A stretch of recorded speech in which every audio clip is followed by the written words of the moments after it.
Hi students, இப்போ நம்ம பார்க்க போறது total internal reflection TIR. இங்க பாருங்க XY அப்படிங்கிற ஒரு இன்டர்ஃபேஸ் ஏற்கனவே சொல்லியிருக்கிறோம். It separates the two different medium, first medium second medium. இதை வந்து இன்டர்ஃபேஸ் அப்படின்னு சொல்லியிருக்கிறோம். இது வந்து பாருங்க நார்மல் லைன். ஸோ இந்த பாயிண்ட் நம்ம பாயிண்ட் ஆஃப் இன்சிடென்ஸ் அப்படின்னு சொல்லலாம்.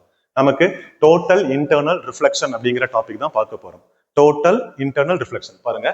ஃபர்ஸ்ட் கண்டிஷன், லைட் ரேஸ் நமக்கு எப்பவுமே டென்சார் டு ரேரார் மீடியம் தான் போயே ஆகணும். சரிங்களா? ரேரார் டு டென்சார் வரக்கூடாது. ஏன் ரேரார் டு டென்சார் வரக்கூடாது அப்படின்னம்னா, இப்ப light rays passes from denser medium to rarer medium, denser to rarer அப்படின்னம்னா பாருங்க, லைட் ரேஸ் என்னவாகும் அப்படின்னம்னா ரீஃப்ராக்ட் ஆகும். I mean refracted light rays என்னவாகும்னா bends away from the normal. இதுதான் condition, bends away from the normal.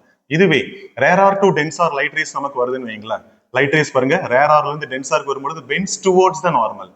அப்ப நமக்கு இந்த லைட் ரேஸ் நமக்கு இப்படிதான் பெண்ட் ஆயிட்டு வரும், இந்த லைட் ரேஸ் தான் பெண்ட் ஆயிட்டே வரும். ஒரு ஸ்டேஜ்ல நமக்கு ரிஃப்ளெக்ஷன் ப்ராசஸ்க்கு ரொம்ப ஹெல்ப் பண்ணும்.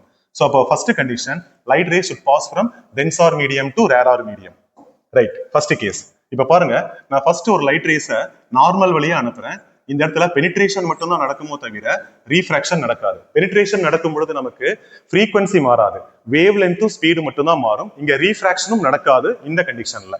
அடுத்தது, நான் ஆங்கிள் ஆஃப் இன்சிடென்ஸை கொஞ்சம் கொஞ்சமா அதிகப்படுத்திட்டே இருக்கிறேன். ஆங்கிள் ஆஃப் இன்சிடென்ஸ் அதிகப்படுத்தும் பொழுது ஆங்கிள் ஆஃப் ரீஃப்ராக்ஷனும் நமக்கு அதிகமாகிட்டே வரும். ஒரு பர்டிகுலர் ஆங்கிள் ஆஃப் இன்சிடென்ஸுக்கு பாருங்க, இந்த ஆங்கிள் ஆஃப் இன்சிடென்ஸுக்கு ஆங்கிள் ஆஃப் ரீஃப்ராக்ஷன் நமக்கு என்னவாயிரும் அப்படின்னம்னா 90 டிகிரியா நமக்கு மாறிடும்.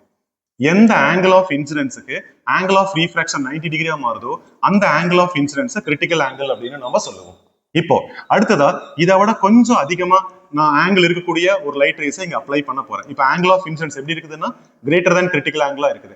இப்படி இருக்கும் பொழுது நமக்கு இங்க ரீஃப்ராக்ஷன் ப்ராசஸ் நடக்காது. நம்ம அப்ளை பண்ணக்கூடிய டோட்டல் லைட் ரேஸும் ரிஃப்ளெக்ட் ஆயிரும். நம்ம எந்த மீடியமுக்கு லைட் ரேஸ் அனுப்புறோமோ திரும்ப அதே மீடியமுக்கு லைட் ரேஸ் திரும்ப வந்துடும். ஸோ இந்த ப்ராசஸ்க்கு டோட்டல் இன்டர்னல் ரிஃப்ளெக்ஷன் அப்படின்னு பேரு.